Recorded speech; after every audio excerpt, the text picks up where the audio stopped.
presenters, Ludwig Bull from University of Cambridge, originally from Berlin, but has spent time in the States and in various other places. And he is a shining example, I think, of the broad interests and broad technical interests of some of our younger students. I'm going to leave Ludwig to talk about Lawbot and Dennings, which are the specific activities he's interested in. He says, the title of his speech is that technology will make you a better lawyer, not a techie. And I am trusting that he will live up to that designation. This session is being live streamed by Ludwig, but he's streaming himself rather than you, so your souls are not being stolen. Over to Ludwig. Thank you very much.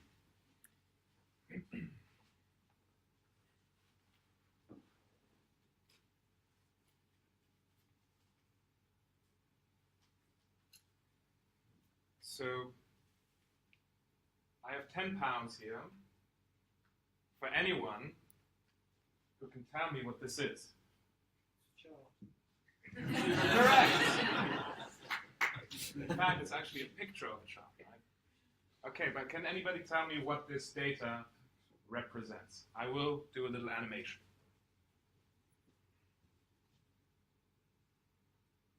So these are the different points.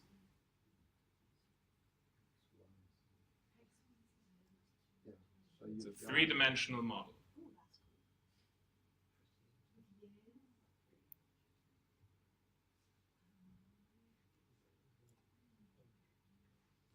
Does anybody have a guess? Any kind of guess? What could this be? Well, we've got one axis. One axis is obviously the years. Yeah. So we've got around 1930 to 2010 maybe, right? Right. Date of birth? No. No. Is it to do with computer power? With computer power? Not really. Any other guesses? Citations of cases by other judgments, I don't know, over time. Ah, this gentleman is getting very close. Hey! Wow! That's maybe £5. That's £5. Is it reported judgments over time? Yeah. Which dimension would this maybe be? Well, all right. So we've got the time coming Volumes forward. of So it's going to have to be up to the, I guess, the Z line, I suppose. Right, which is from 0 to 5. Right, but Yeah. 5 of what? Yeah. Well, the only reason I really ask this question is because I know nobody will ever guess, and that's the kind of bet I like to make. The resolution, this is Donahue and Stevenson. Oh! Those of you who are lawyers, you understand what that means. How about that? Yeah. So this is essentially a 3D model plotting the case of Donahue and Stevenson and thousands of other cases. Now each point represents one other case. And each point has 3 data points, right? We have the year of that case. We have the amount of times that Donahue and Stevenson was cited in that year, right? And we have the cosine similarity feature, right? So it's kind of a comparison of how similar those two cases are. Now, the reason that this might be interesting is because if you look at it from this side, then we can kind of tell that in those years where Donahue and Stevenson was cited, at least from our samples, 5 times, overall, the cases are more similar to Donahue and Stevenson, right? So the lowest Y value, where it was cited 5 times, is actually much higher than the lowest Y value in years where it was cited less frequently. Now what that might suggest, and again, this is just a little, model to play with, is that perhaps sometimes years have a certain flavor, right? Judgments kind of tend to, influence one another, and over time we have a certain kind of flavor to a year of case law. Now, let's get started with the presentation.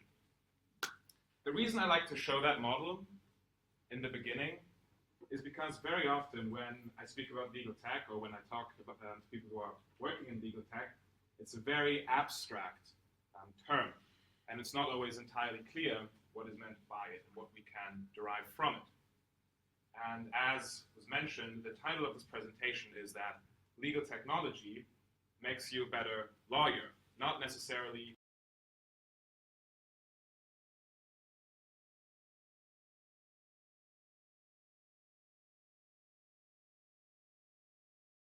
help you be a better lawyer and understand the way cases develop over time better. So today I'll be speaking a little bit about that as the main theme, and I'd like to give you my talking points. Right. So, as was mentioned, I'm currently the director of two companies, Lawbot and Dennings, and I'll be starting by speaking a little bit just about those, just for background information, so that you don't think I'm just like some young guy standing up here, but to give you a little bit of my technical background as well. Then we're moving to the second part, which is about decoding the law. Right? So this is kind of harking back to the idea that we can use technology to understand legal information. The fourth part will focus on internal vs external change. And this also comes from an experience I've made rather frequently over the past year. And that is the question of how can the legal profession adapt to technological change? What is the best way to do that? And I believe that if we have lawyers that are driving the change internally, as opposed to software developers coming from the outside, only then will we really get to the heart of legal problems and legal issues. After that, we'll be moving on to some practical steps. So I don't simply want to leave you off again with some abstract presentation and then, you can go home and think about it, but some practical steps about what maybe students like myself or anybody interested in this topic can do to get a little bit closer to decoding the law. And then finally, we'll have a conclusion, and I would also like to have a little bit of a discussion at the end. So I'll be speaking for around 45 minutes. Okay, so let's start with Lawbot, or now Lawbot.x, and Dennings. Now let me just show you what Lawbot is. So Lawbot is a chatbot application, and it's going to relaunch next month on Facebook. And the idea behind it was simply to automate a certain aspect of giving legal advice. So instead of going to see your solicitor, and you might even at that point not know which solicitor you have to go see, you would first speak with a robot lawyer online who would give you more information about your problem, which you can then take forward to maybe file a claim, right?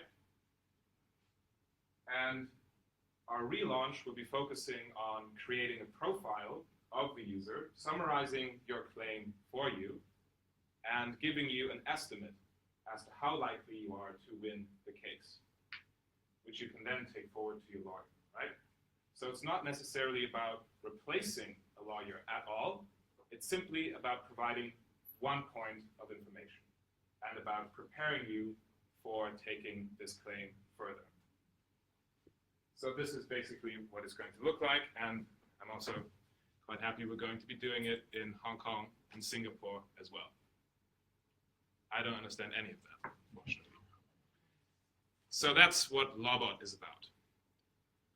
Moving on to Dennings, which is inspired by a very famous English judge, as maybe some lawyers will know. Any guesses? Tom Denning.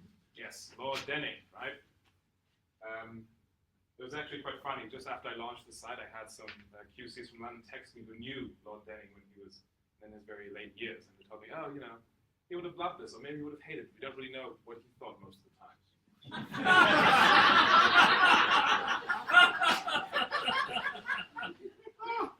The specific case that I want to show you is, again, Donoghue and Stevenson. So as you can see, I've made a little spelling error for the demonstration. So Dennings is essentially a search engine for English case law. And we have a little feature which automatically corrects not only normal spelling mistakes, but also spelling mistakes for case names. And then each judgment summary has some basic extracts from the case and two charts right now. One chart plotting, again, the cosine similarity feature, so it's showing other cases that are similar, and also the case mentions over time, right? Which again gives us then this three-dimensional model. Yeah, and the summary of that. And what may be the most important part of Dennings is that it's completely automated. No human has ever written any part of that extract or has made any of those graphs. It's only made at the click of one button for thousands of documents. Yeah, so those are basically the two companies I'm currently chairing. Moving back to our talking points. So the question of decoding the law, and this is something I really care a lot about because I really am not trying to do something completely new in the legal profession, but I'm trying to create tools for lawyers who know how to use them better to then do something with that, right? And a little bit of the theoretical background that I've been trying to kind of advocate for is that usually when we have legal information, we have one very specific way of decoding that information, which is through conceptual or linguistic analysis, right? So usually you take a judgment, for example, or a statute, and you read that statute or judgment, and you think about what the words mean, and then you discuss it with others and come up with a reasonable interpretation, right? And this is, again, for me, I consider this a process of decoding information. And that information is encoded when a statute is passed or a judgment is delivered. Now, what I'm trying to do with both of these companies is finding a different way to decode legal information by using data-driven intelligence or by using statistical analysis, right? A lot of these tools are now available open source, and they can be used at a very cheap price. So when I talk about decoding the law, I'm talking about not just reading the judgment like a human would and then looking what the words mean and coming up with an interpretation, but I'm thinking about applying mathematical analysis to that document to give me a graph like that, which I can then use to think about what the case actually means, right? So it's a different representation of information. And if I can show you the model again,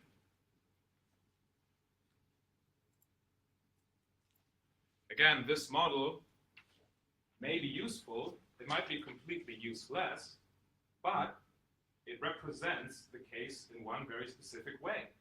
The data doesn't lie. This is simply one way to represent Donoghue and Stevenson.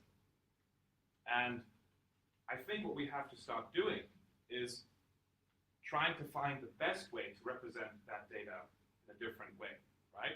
This is probably the first 3D model, at least I've come across of a case, right? It's not a very good model. It doesn't maybe tell us as much as we would like.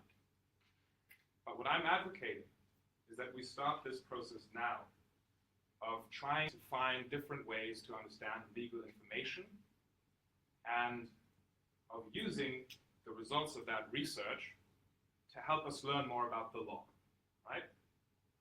And that ties back to the whole point I'm trying to make in this presentation, and it's that it's not about having somebody come in from the outside and kind of explain that this is a data scientific way to represent the data, and here you are, but it's about lawyers using technology to learn something for themselves about their trade, something that can help them do their work.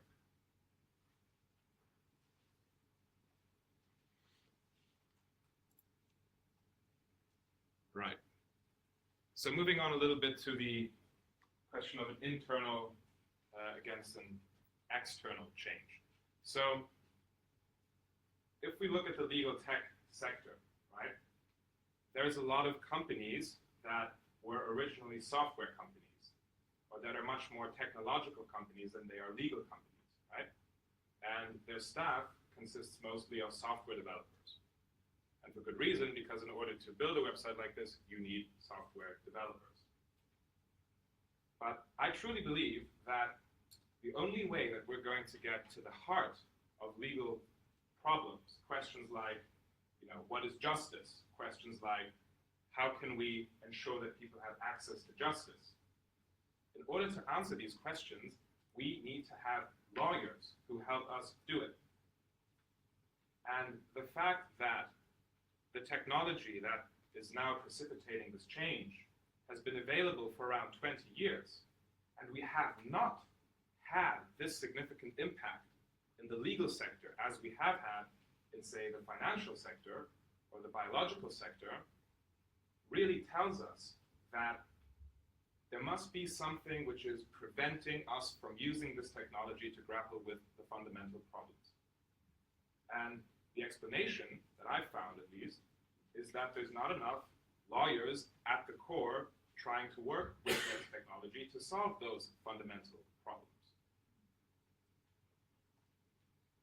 And I think it's a little bit problematic to have software developers who maybe have a certain application of one algorithm or one kind of data scientific use of data science to solve one problem, to then just take that approach, map it on to a legal problem, and automate, let's say, contract review of a merger and acquisition or something, right? And then use this very specific approach to make a lot of money and solve a very specific aspect of a lawyer's trade. So this is a lot of what we're seeing now. We have different companies that apply very simple document review algorithms, for example, to help lawyers do some specific things a little bit quicker and more efficiently. And I think that's a good start, but I think, again, the focus should be to get back to the fundamental questions. We should really start to try and use technology to solve some of the very difficult questions that lawyers have to answer.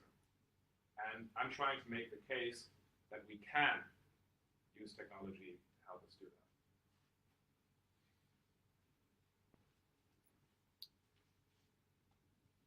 So let's talk a little bit about practical steps. Because it's very often, it's simple to say we need to do this, we need to solve the fundamental problems of what is justice, what is access to justice, and how can we use technology to do it.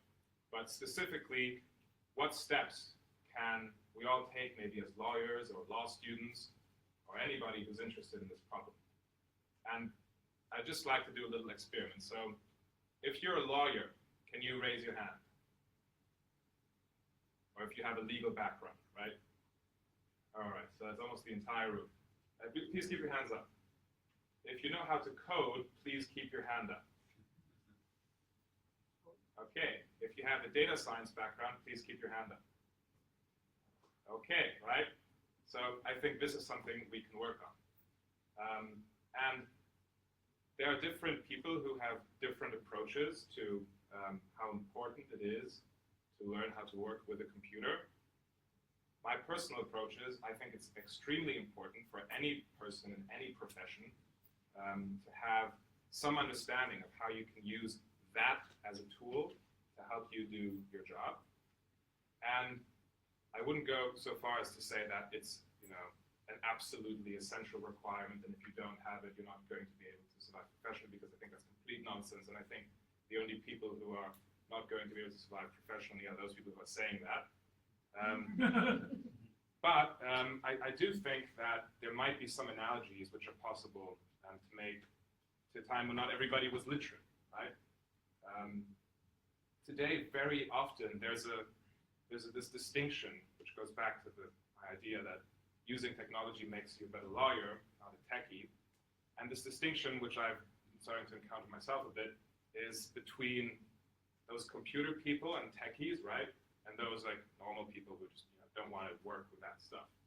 And I wonder if, a few hundred years ago, people said the same stuff about people who could read books, Oh, he's one of those people that can, read those books. And learn things, and that's pretty impressive for them, right? I would never know how to do it, but not everybody can do that, right? To backtrack, I don't think that, let's say, the introduction of literacy is really comparable to the introduction of, let's say, programming skills for everybody, and I don't think that necessarily everybody should have those skills, just as everybody should have the ability to read. But there might be some parallels. And some of those parallels are simply that people who can read are able to use books to help them solve their problems, right? You can share information, you can learn from others, you can record information. And I think the same is true for being able to use a computer, right? And essentially, whether you're using it for, if you're just on Microsoft Word or on Facebook, it's just taking it one step further to be able to code and use that for your job as a lawyer. Because it's just you using a new tool that's available. And it's not, I think, that difficult to get a little bit of a start in that new technology.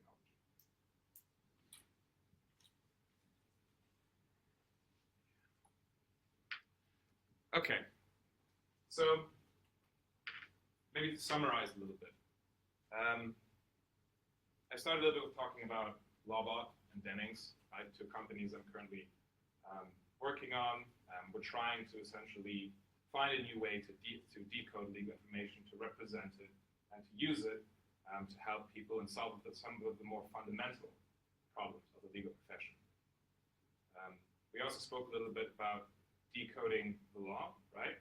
So the idea that we can use technology to represent data and learn something about that data. That data could be a statute. It could be every single statute since 1950.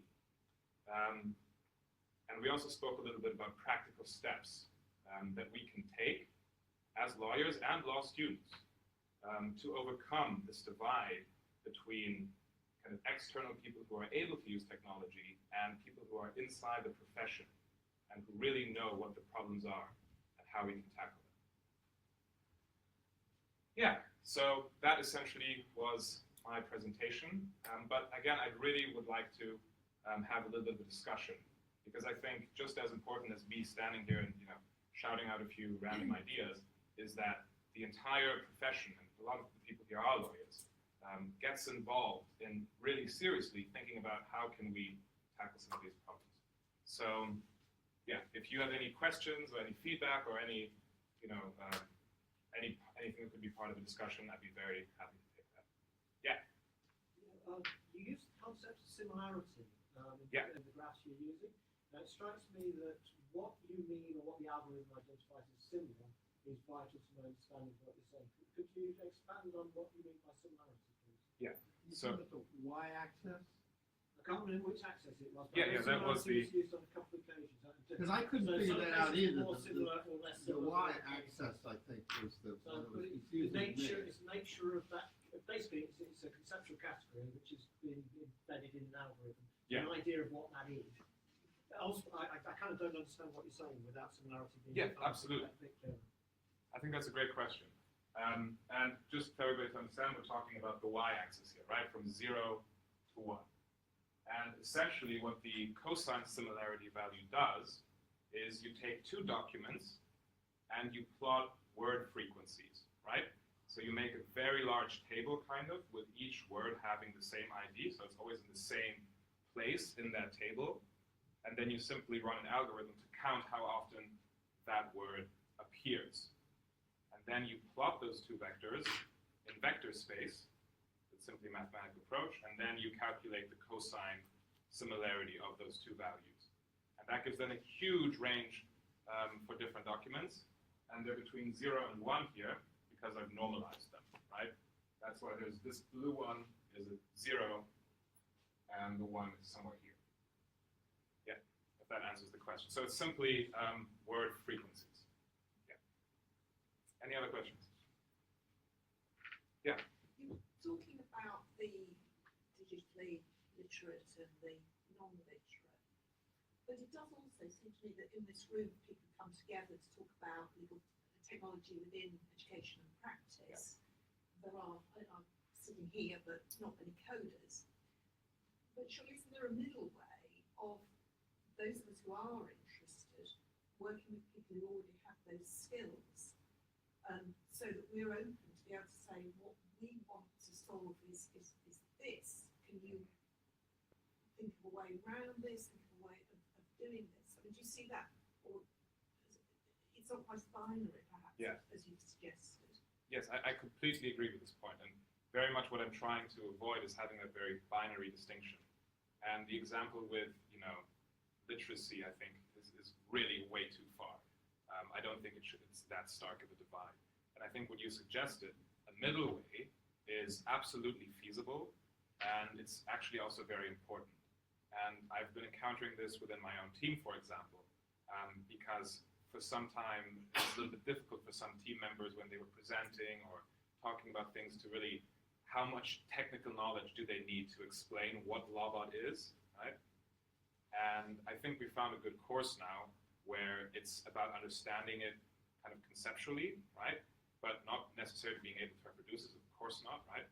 But having an understanding of how it fits in to the problem and kind of what powers it and how it makes decisions, right? So some basic knowledge, right? And yeah, I think that's very So carry on from that, would you suggest that it might be a good idea with law students to perhaps be introducing some of this language to them in the same way that you might do law with French or law with Chinese, Yeah. but actually law with a bit of coding? Yeah. I think that's a great suggestion. And actually, I've been working with a think tank in Cambridge, the Wilberforce Society, which is a student-run think tank. And we wrote a policy paper on legal education and how we could help law students right now develop certain skills that might be relevant in the future. And in this exercise, we also look a lot at American universities. And one shouldn't always just copy what Americans do, of course not. But there are some, quite useful approaches, I think, at Vanderbilt University, at Stanford, of course, and maybe the goal could be something like an MIT law school, which, of course, doesn't exist. Right? Yes? I was going to say, I'm very interested in technology. I think we can learn a lot of lessons from America in terms of developing law and technology courses. Certainly, Georgetown, they've got an apps course, Chicago, Kent. And I do think that if we're educating lawyers in the future, they are going to be digital lawyers. And I think there's this difficulty that what is the role of law school, what's the role of legal education, how does that all fit in there, and how do we complement an understanding of law with an understanding of technology? And if Richard Susskind is right, the jobs of the future aren't going to be just law jobs, but they are going to be much broader than that. And I think this is a good sort of starting point to have these discussions about where technology fits in and how we teach technology, because we're lawyers, we're not technicians. So how do we complement that? Yeah, absolutely. Do you want to just jump on that because you?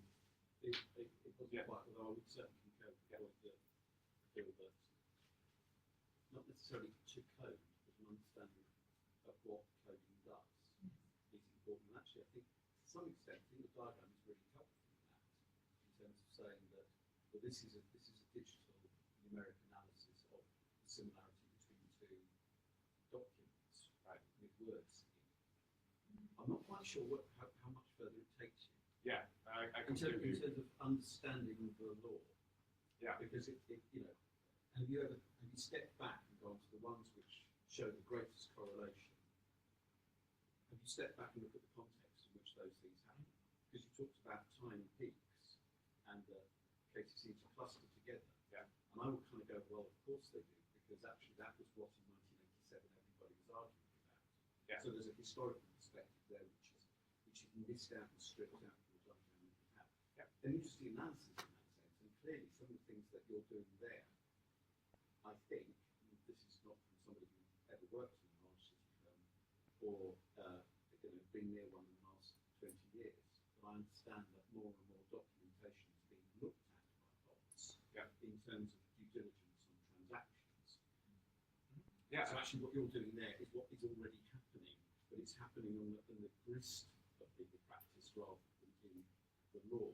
Yeah. So I think actually kind of need to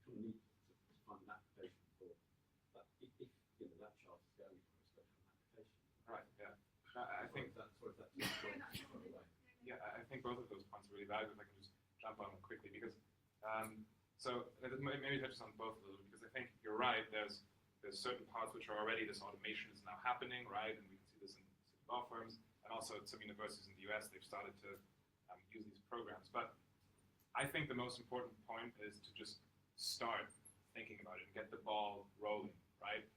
And I don't think that's necessarily happening at law schools, and I don't necessarily think that's happening amongst law students. And also a lot of the legal technology I see is, again, tailored to one very specific part of the lawyer's job, which doesn't help us understand the law much more.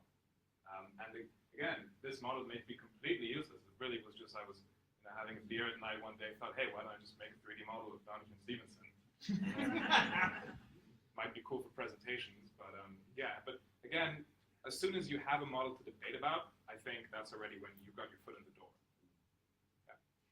Just following on from that, though, I mean, this is not data for data's sake, is it? I mean, to go back to your original thing, the thing with Lobot is predictive analysis, basically, and the possibility of succeeding on a case based on, in this case, Donohue and Stevenson. I guess the thing for the human lawyer is that this data, this model, will not tell you, to pick up on Nick's point, why that was referred to at that time. And I suppose that's the human element of analysing the results of the data. Yeah, I think that's a very good point, and I think you're highlighting also a little bit this process of, thinking about it from a conceptual perspective, and then using data science to give some more analysis, and then thinking about it more again, and then maybe using a little bit different algorithm, trying out something else, right? And it's very much the process, I think, which leads you to create models that correctly represent something and say a lot about that thing, and also that helps you understand it better, right? And I think, so for example, with the Lobot example, predictive analysis, currently we get around 71% of cases right, just based off training sets that we've used. But of course, it doesn't tell us why currently why are exactly those cases the ones that win and those are the ones that lose. So we're just getting started in also this process you're referring to, refining the model. Yeah. Going back to the 20s and 30s, there were academics in the States, in particular, the realists, who were trying to carry out analysis of this kind. They were trying to demonstrate that law was a science, and in particular, appellate jurisprudence was a science, that there was a predictability about decisions. They came up with some fairly negative conclusions. They didn't, of course, have your computer power to carry out this analysis, but it seems to me that this is almost a third wave. The first wave was the realists and the second wave was Stanley Fish and the community of experience, and now you're providing us with a very powerful tool to improve that. But I suspect one of the reasons why law hasn't worked in quite the same way as financial services and others is because there is that complex human element, and that when you come to dig into why Donohue and Stevenson was cited at a particular time in a particular context, it's because of the way in which a judge reacted to it. Now, unless your computers can actually mimic judges' minds, which is... That's why I say Dr. Denix. Yeah, creative. Yeah, but I mean, he was the best of judges and the worst of judges, of course. So, but it does seem to me that what you are doing is taking a debate we've already been having for 50 or 60 years and moving it into a new dimension with far more powerful data. But it's not necessarily a step change in the quality of what we're doing. It's the mechanism. I think that's a really great point. I would even maybe go further and say the first wave might have been Gaius, in ancient Rome, trying to systematize the law. And I think it's something else when I started law school last year. I really thought, wow, is this a science? Like, can we not predict what the outcome of the case is, right? So I think that engaging in this process is really important. And it's also something that a lot of lawyers really care about. Yeah. Regarding your Lobot, yeah. The first one, if I understand well, it's predictability related to a tort case where the bot is asking for circumstances, and you have got it in Chinese for Hong Kong. So all the marketing is in Chinese, and depending on how next month goes, we will launch the service in Chinese as well, but we might just be launching it in English. but also But when you do it for applicable China, to are Hong you Kong law. using local data for predictability, legislative differences, Yeah. and all this kind of stuff?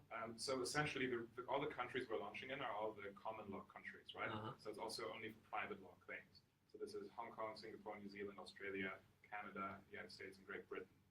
And what we've simply found in our research is that the models perform more or less similar for a lot of different jurisdictions that have this approach, right? So of course, once you try to do data processing in Chinese, it's very different because you have, for example, no spaces between words. So it's much more difficult to actually split up the document. But it's actually quite surprising to find that the model is more or less applicable to different jurisdictions, which might be because the data is also similar. Yeah. And what about the international courts and tribunals like ECG or something? Yeah. Predictability of a court procedure in Yeah. Strasbourg or Luxembourg. So this was actually a paper done by UCL last year. There was a paper on the predictability of human rights claims at the Strasbourg court. The data set there was relatively small, around 260 cases, and they had around 80% accuracy, which is pretty good, right? So the application is literally to anything you could think of, right? It can be any kind of case law. So, but specifically statistics, which is really what a lot of data science is about, is applicable to anything from legal data to, how likely is this oil rig to have a certain malfunction at 200 meters depth, right? It's just having data and then plotting stuff and making predictions, right? And I think it's just super interesting to see that we're now starting to do this in law. And we also have to learn about the intricacies of doing this with legal data. Because, like, as I just referred to, the example of an oil rig, the data is pretty simple, it's mathematically accurate, right? You can kind of plot, time, pressure, or whatever, and whether or not, let's say, the pipe broke. But with legal data, it's so difficult to represent it accurately mathematically. So that we're trying to also, in our process of doing this, create documentation to help other people, let's say, avoid some common mistakes, which are because of the quality of the data. Yeah. Cool. I just want to ask quickly, how much more time do we have around? You have at least another 10 minutes. Oh, great. Probably a bit longer. We were That's out for an hour, and you started a little late. So I did. Yeah, let's keep going. There's not a lot of time left. Yeah, over here. 3 points. First of all, what you're arguing for has been already done, as you probably know, in health sciences for some time. But I think a research called Eisenstadt came up with the idea of not so much an intermediary, but an apomediary on the web who would effectively give someone who was interested or concerned about a particular health condition the sort of help that Lawbot gives someone who is interested or concerned about a legal issue. Yeah. I think that idea of kind of a guide on the side, as it were, is a really interesting way in which to couch Lawbot. The second thing, I think your example of literacy is a really interesting one. Because literacy is not a binary thing in that sense, and particularly when in this field. And I was struck immediately by a comparison that Simon Schama made in his History of the French Revolution, when he said that with the breakdown of royalist censorship, and you have a huge flood of information into Paris, all sorts of almanacs, chronicles, novels, political speeches, pornography, all sorts of things. Suddenly you have a huge rise in literacy rates, not just because of the variety of data, but because people really need to understand what's going on.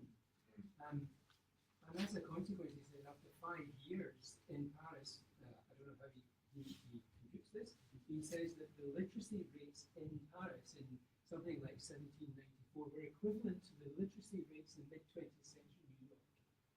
Simply because that huge spike is caused by the context that people found themselves in when they really had to find out about these things.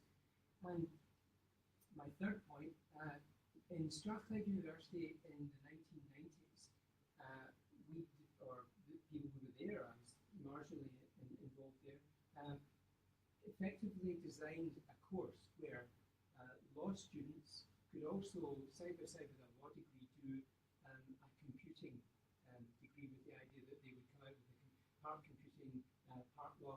And it it kind of went so far, and then there weren't the jobs available, and people said, we just want full computing or whatever, and it kind of died a death.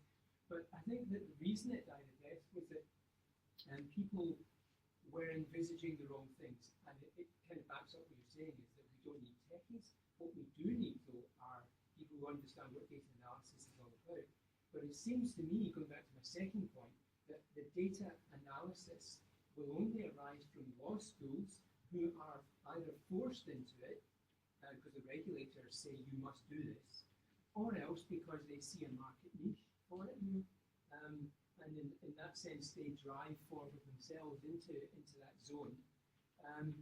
Or else there's some other social context for them to be there and to design these courses. Yeah, I think those are really great points. And the second one also was raised when I spoke last time at UCL about the policy paper that I had mentioned, because the question was essentially from a law student who asked me, this is great, but how do I tell my law school to do it, right? And my response then, which is probably not that great, it would be the same response today, is to try to convince people by telling them that this is something they can use to do what they want to do, right? So go to an academic at your law school, show them something like this and say, look, here is something that we can use to learn more about the law, right? And to try to market it from that way. But it is quite difficult because we don't right now have the best models available to convince somebody of that. But we just have to start that process. I think there's another argument, which is that we're all going to have to redesign our courses. Not all of us, quite a lot of us are going to have to redesign, rethink our courses to try and make sense of the changes to professional qualifications that are being proposed, particularly by the Solicitors Regulation Project. And there is a sense in which if you're going to go to all of that trouble to avoid the existential threat, you might as well make it a good thing that you're making. And so there are opportunities now, and that's why problem-based learning and technology is going to be, I think, have a bigger role to play in mainstream legal education. And I was going to ask the question before my colleague Kim sort of got there. I want advice on what technology I should be offering to my students, either in the core or as an option, because we're seeing this explosion of legal roles. I'll try finding your paper. I'm going to see you afterwards to track it down. But I think that one step further is to try and link technologies with careers and roles, and then inform the future law curriculum in that way. Yeah, I think it's like kind of a feedback cycle, right? Yeah. And I think also what you refer to is that we should think of it a little bit like an incremental change, right? So we start by doing this thing a little bit differently, and that has repercussions, and then feeds back into how we do law school, right? Because very often in the literature it's portrayed as if this huge AI monster would just, destroy the legal profession and we're all going to be blah blah, right? Definitely not. That's what I think. So I think it's important to have this incremental change and have that feedback into the problem. You should watch Westworld. Yeah, I'll watch it. Yeah. Yeah, I think that note of caution, I think is very important and helpful one, because the rest, other parts of my life, I work on sociology, science and technology, but the sort of cycle of hype and hope and despair is a very familiar one in relation to innovation. And the part of the issue about the adoption of ICT in law has, essentially, it's like pharmaceuticals, it's like a whole bunch of other areas where you have to come in with the hype in order to get the investment, in order to deliver anything that's practical at all. Yeah. And inevitably, in the initial phases, there's this total overselling. As you're rightly saying, AI will change the entire known universe. And that's what you have to do to get the venture capitalists to put a few million in to the startups. Yeah. So, 10 years, 20 years down the track, you kind of look back and you say, well, there's some modest but useful things that come out of this. And the danger is the hype unlocks the money, but it then creates the cycle of disappointment, the cycle of pessimism, the sense that none of these things are particularly worth doing. And I think there is a fundamental problem that the AI world has not for very good philosophical reasons, the nature of rules in law is very different from the nature of rules in engineering or chemistry or systems biology. You know, the work of sort of Wittgenstein, Winch, people like that. You know, these or I suppose something like Hart's, H.L.A. Hart in the legal sphere. There is always the issue of the application of the rule in the context, which a system can't get for you. You know, it's virtually impossible to design a system that is sensitive to the contingency of the context in which the total contingency of the context in which the rule is applied. That's not necessarily an argument against trying it, but what it is that what it suggests is that you may never get the goal of total prediction that a lot of AI visionaries, you know, would hold up. It may be that you can make, as you're rightly saying, worthwhile incremental improvements. You know, you can shift the odds a bit in your favour. You know, and having a 5% better chance of guessing the right outcome, predicting the right outcome for a case, is actually a sufficient business advantage, you know, for it to be worth doing. But I think we need, you know, one of the things we need to be cautious about in kind of putting this stuff into education is that we talk about those things too, and that the education doesn't become part of the hype. Rather than actually these are the critical questions that you need to be asking about the people who come to you and want to sell you the vision. I think that's very interesting. Also, the issue is it's impossible to, let's say, perfectly predict something, right? And I think usually when you're using AI to do something, there's always two things you can try to do. You can try to use it to mimic something that currently exists, which would be like trying to predict the outcome of a case. So you're trying to think like a judge, right? Trying to teach something to identify the same problems as a judge. And even if you fail miserably at that, as long as you're, let's say, not doing it because you're really bad at data science or computing, that also says a lot about, you know, the process which leads to that conclusion happening. But the other part I think is also interesting is because it allows you to offer something new, right? So it's trying to mimic something that already exists and what are all the repercussions there and trying to do something new. I really like that. I think it's really cool. Thank you very much. But there's something that seems to be coming out. I don't want to talk too much about it because it's in my presentation tomorrow. But I'm just going to tease it out now. But it's about us writing the dictionary, really. All these people in this room, we've mentioned digital literacy a few times and what our students want and need. It was mentioned about the SRA as an opportunity the changes from the SRA as an opportunity for us to make adaptations to the way in which we teach our students. But this idea of digital literacy and what they need, we need to lead the charge on that to some degree. As academics who are interested in technology, we need to write that dictionary to make sure that it's not, this is 100% science. Because the weird sort of discussions coming out for me is kind of like that Moneyball analysis with sabermetrics in baseball, that it can really give you a helping hand, and there's that brilliant scene with Brad Pitt in that movie where he says, you're undermining what scouts have done for over 100 years. And that's that contextual aspect coming in there. And I really like this, and I think there are ways that these tools can really help us in our analysis, but not avoiding those wider contextual things. But we keep coming back to this digital literacy. What does that mean? And you mentioned about that idea of coding on the one hand and finding that middle ground, because maybe at this point we don't need to be coding, but we need to think about what we need them to. I've been thinking while we've been talking, and something else has come out that sort of goes against what I said earlier, which is at a lower level. And that's, I know quite a bit about primary education.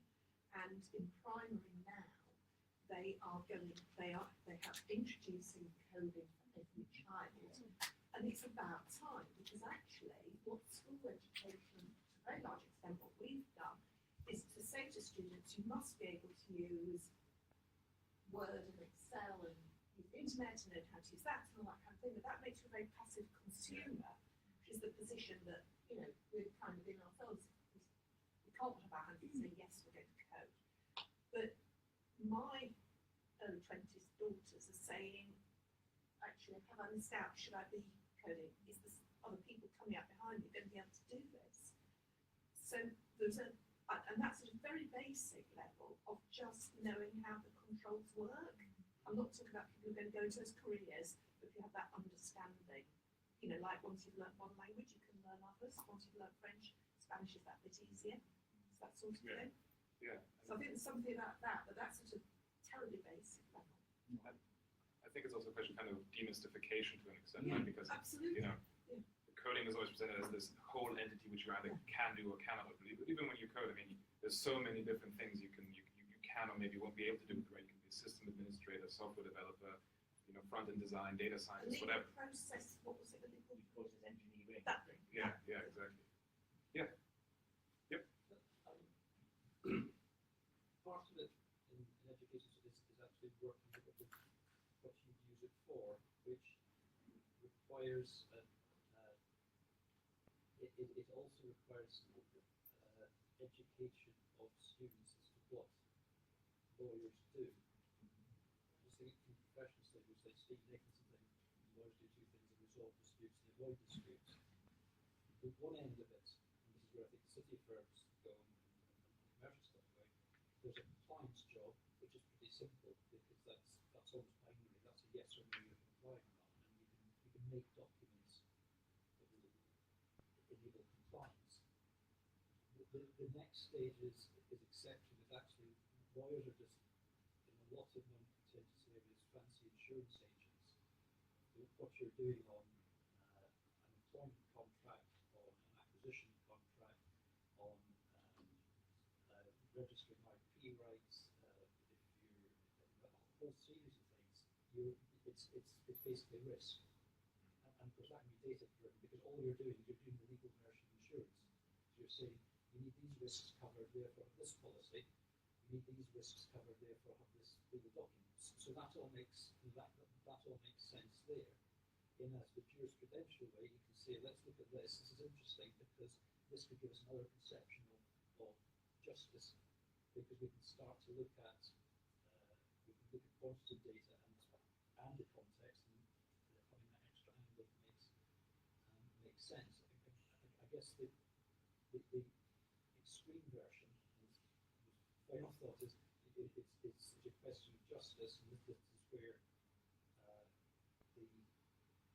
the idea of looking at cases and telling a client, here's something you can take into account. Here's the risk factor going ahead with this, because this is likelihood of success against costs. So you can do a cost-benefit analysis. In terms of the end point, there's what is justice. The thought would be, if you had carried out an emotionally driven crime, would you be happy to be jailed or executed based on data? I would not.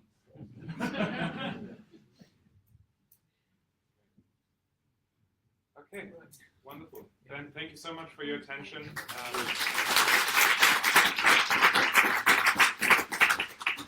We're going to kick the other 500 people out.